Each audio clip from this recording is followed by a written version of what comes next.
Praise the lord. నేను ఎవరు series కి స్వాగతం. 9వ ప్రశ్న.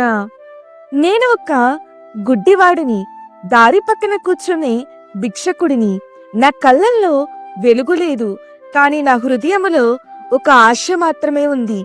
ప్రజలు చెప్తుండేవారు, ఒకరోజు మెస్సయ్య వస్తాడు, అందరకు చూపు ఇస్తాడు, బాధపడిన వారిని స్వస్థపరుస్తాడు అని. ఆ మాటలు పట్టుకుని నేను ప్రతిరోజు ఎదురు చూసేవాడిని. ఒకరోజు ఒక పేరు వినిపించింది, నజరేయుడైన యేసు వస్తున్నాడు అని.